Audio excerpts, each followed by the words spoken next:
Halo anak-anak, selamat pagi, salam berjumpa kembali. Kita pagi ini akan belajar tentang getaran, gelombang, dan bunyi dalam kehidupan sehari-hari. Nah, yang pertama Ibu minta kalian untuk memperhatikan gambar ini. Ada yang tahu gambar ini adalah gambar apa? Ya, baik. Gambar ini itu adalah gambar kandungan seorang ibu yang di dalamnya itu terdapat janin, dan ini kita bisa lihat di dalam sebuah alat yang namanya adalah USG. USG itu adalah salah satu peralatan medis yang dapat kita gunakan untuk mendeteksi keadaan janin dalam kandungan. Nah, alat USG ini itu bekerja menggunakan prinsip dari gelombang pantulan dari gelombang ultrasonik. Nah, pada materi ini kita akan mempelajari tentang alat ini, bagaimana penerapan kerjanya. Nah, untuk itu, yang pertama kita akan lihat dulu beberapa pengertian istilah-istilah dari getaran, gelombang, dan bunyi. Nah, kita lihat yang pertama adalah getaran. Ibu minta kamu untuk memperhatikan gambar dari bandul sederhana. Yang dimaksudkan dengan bandul adalah ada sebuah pengikat di bagian atas seperti ini, kemudian ada tali seperti ini dan digantungkan dengan sebuah beban. Nah, gambar ini itu menunjukkan bahwa ini hanya satu tali kemudian digantungkan dengan sebuah beban. Bisa berupa batu atau benda-benda yang ada di sekitar kita. Nah, kita perhatikan bersama-sama. Sebuah bandul sederhana mula-mula diam pada kedudukan O. Jadi dia diam pada kedudukan O seperti ini. Kemudian bandul tersebut kita tarik dan kita beri ditarik ke kedudukan A. Jadi kita akan tarik menuju ke kedudukan A seperti ini. Nah, kita tarik menuju ke kedudukan A, itu berarti bahwa kita memberikan simpangan kecil. Nah, ada istilah simpangan. Kita memberikan simpangan. Nah, pada saat kedudukan A ini, pada saat benda pada kedudukan A ini kita lepas, maka bandul akan bergerak bolak-balik seperti ini. Nah, bolak-baliknya melalui titik apa? Melalui titik dari titik A kita lepas, kemudian akan berpindah ke titik O, lalu ke B, lalu kembali ke O, dan kembali ke A. Nah, anak-anak bisa mencobanya di rumah masing-masing. Nah, gerak bolak-balik yang seperti ini, yaitu dari A ke O, lalu ke B, lalu dari B ke O, dari O ke A, itu dinamakan dengan satu getaran. Jadi, kita bisa lihat pada penjelasan ini bahwa salah satu ciri dari getaran adalah adanya amplitudo atau simpangan terbesar. Nah, sekarang kita lihat definisi dari satu getaran. Kita lihat sama-sama. Jadi anak-anak bisa menuliskan bahwa satu getaran adalah gerak bolak-balik melewati titik kesetimbangan dan kembali ke titik semula. Sekali lagi, Ibu pertegas bahwa gerak satu getaran adalah gerak bolak-balik melewati titik kesetimbangan dan kembali ke titik semula. Jadi misalkan dimulai dari titik A, maka dia akan menuju ke O, lalu ke B, lalu ke O, dan kembali ke A. Jika dia mulai dari B, maka yang terjadi akan kemana? Iya, dia akan menuju ke O, lalu akan menuju ke A, kembali ke O, dan kembali ke B. Jadi selalu kembali ke titik semula, ke titik asalnya dengan melewati titik setimbang. Itu dinamakan dengan satu getaran. Ibu harap pengertian satu getaran bisa dipahami oleh anak-anak sekalian. Nah, itu adalah pengertian dari getaran. Ini ada pada buku. Aktivitas ini sebenarnya kita bisa lakukan di sekolah, tetapi karena kita belajar dari rumah, anak-anak ibu minta untuk membaca materi aktivitas ini dan bisa melakukan di rumah masing-masing. Nah, kemudian hasil pengamatan dari getaran bandul ini bisa anak-anak tulis di dalam tabel seperti ini. Jadi ada panjang tali, bisa diukur, ada yang 15 cm dan ada yang 30 cm dengan jumlah getarannya berbeda-beda. Ingat, untuk menentukan jumlah getaran, anak-anak harus sudah paham terlebih dahulu tentang pengertian dari satu getaran. Lalu anak-anak bisa mengisi waktu getaran, waktu satu kali bergetar, dan jumlah getaran di dalam sekon. Nah, setelah anak-anak mengerjakan ini, maka anak-anak bisa mendefinisikan apa yang dimaksudkan dengan periode getaran dan apa yang dimaksudkan dengan frekuensi getaran. Ini sangat penting anak-anak. Nah, periode getaran itu adalah waktu yang diperlukan untuk melakukan satu getaran. Sementara frekuensi itu adalah jumlah getaran yang terjadi dalam satu sekon. Jadi, kalau periode berhubungan dengan waktu, sedangkan frekuensi berhubungan dengan jumlah getaran. Nah, ini harus dipahami betul pengertian ini, karena ketika kita menyelesaikan soal-soal yang berhubungan dengan getaran dan gelombang, maka besaran-besaran ini akan kita gunakan. Baik, sekarang kita lihat ada satu soal. Jika ayunan sederhana bergetar sebanyak 60 kali dalam waktu 15 sekon, maka tentukan frekuensi ayunan dan periode ayunan. Anak-anak bisa mengerjakan ini di dalam buku tugasnya sebagai latihan untuk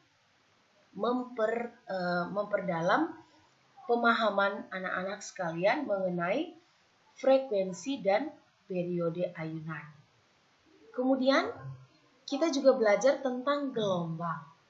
Kalau getaran itu adalah gerak bolak-balik, maka pengertian gelombang ini adalah sebuah getaran yang akan merambat. Ya, jadi gelombang itu adalah getaran yang merambat. Nah, berdasarkan energinya, gelombang ini kita bedakan menjadi ada yang namanya gelombang mekanis dan ada yang namanya gelombang elektromagnetik. Nah, perambatan gelombang mekanis ini memerlukan medium perantara. Medium perantara itu misalnya gelombang tali, lalu ada gelombang air dan ada gelombang bumi. Sementara gelombang elektromagnetik itu adalah gelombang yang tidak memerlukan medium. Contohnya adalah gelombang cahaya. Nah, anak-anak bisa pelajari lagi ini dari beberapa sumber buku atau yang ada di internet. Nah, sekarang kita lihat dan kita perhatikan bersama-sama apa itu gelombang transversal. Gelombang transversal, kalau kita lihat gambarnya seperti ini. Nah, ini adalah gambar dari gelombang transversal. Nah, kita perhatikan bersama-sama yang namanya satu gelombang. Jadi, gelombang transversal itu terdiri dari bukit dan lembah. satu bukit tambah satu lembah itu dinamakan satu gelombang. Ini ada istilah satu lambda. Jadi satu lambda atau satu panjang gelombang itu terdiri dari satu bukit ditambah dengan satu lembah. Jadi yang dinamakan lambda. Nah, bisa juga lambda itu seperti ini. Ini ada satu bukit, kemudian lembahnya ini setengah. Kalau anak-anak perhatikan dari D aksen menuju ke E, ditambah dengan dari G menuju ke H aksen. Kalau kita gabungkan dari wilayah ini, D aksen ke E dan G ke H, maka itu akan terbentuk satu lembah. Jadi sama saja dari D ke H itu panjang gelombang satu lambda, sama ketika kita mengukur dari A menuju ke E. Dari A ini, minta maaf, dari A ini menuju ke E. Ya, seperti itu. Itu definisi dari satu gelombang. Nah, kemudian kita lihat apa pengertian dari gelombang transversal itu sendiri. Nah, gelombang transversal itu pengertiannya adalah getaran yang merambat tegak lurus dengan arah getarnya.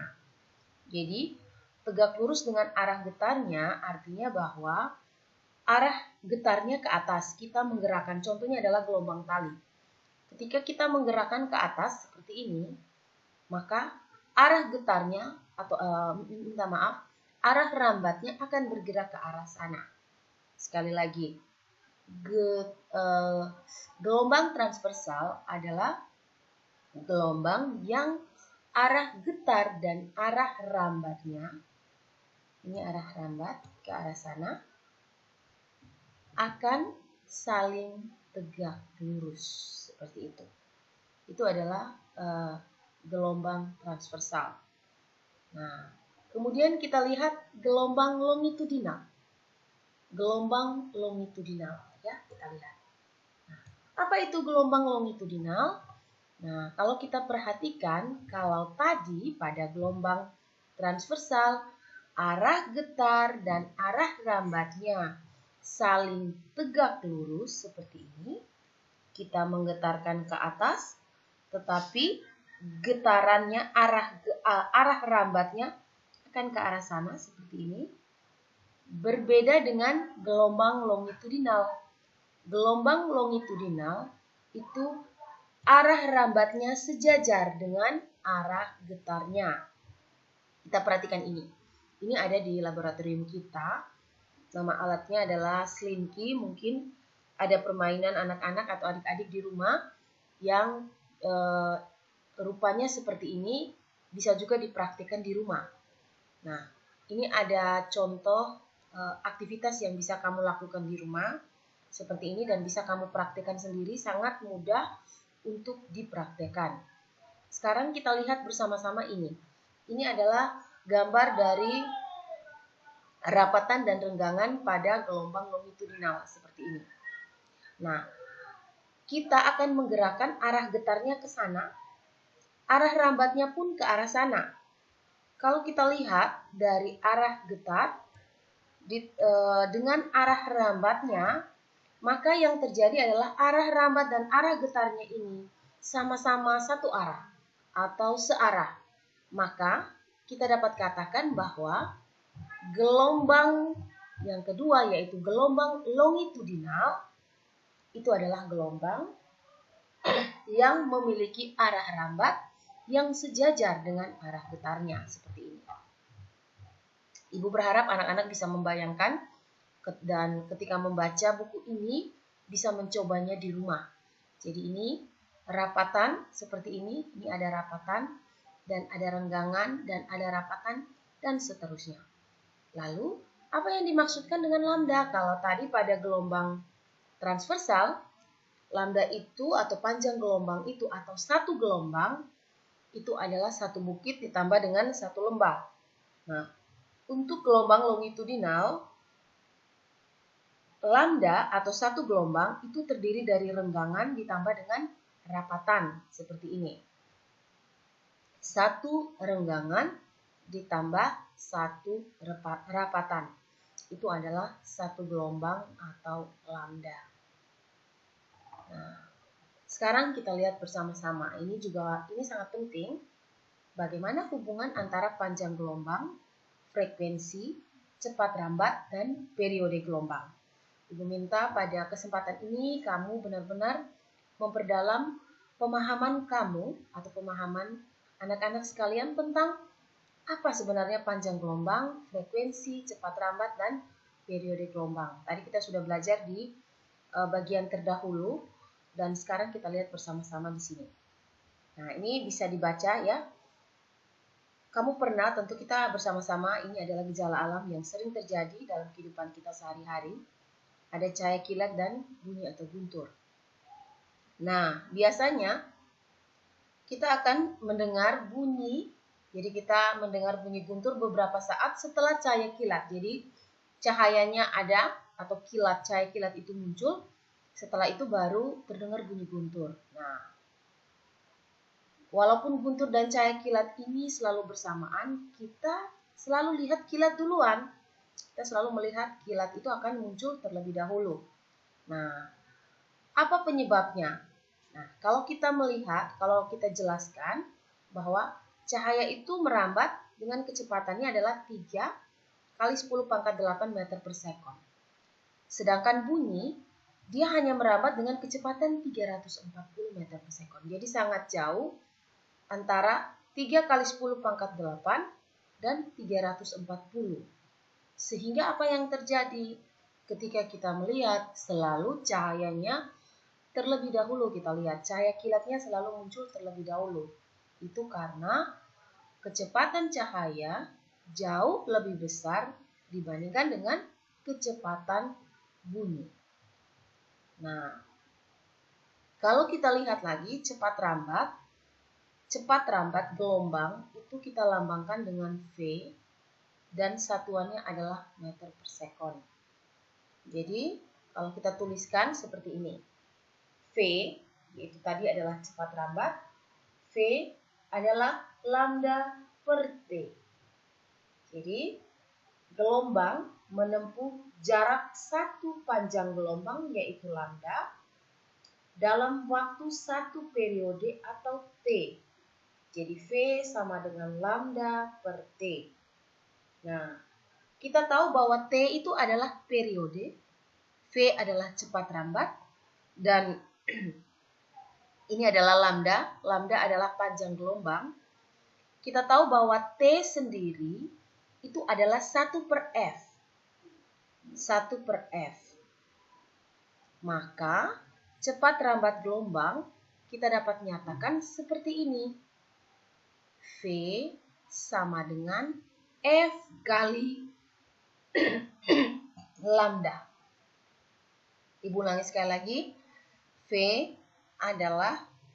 sama dengan F dikalikan dengan lambda. Seperti itu.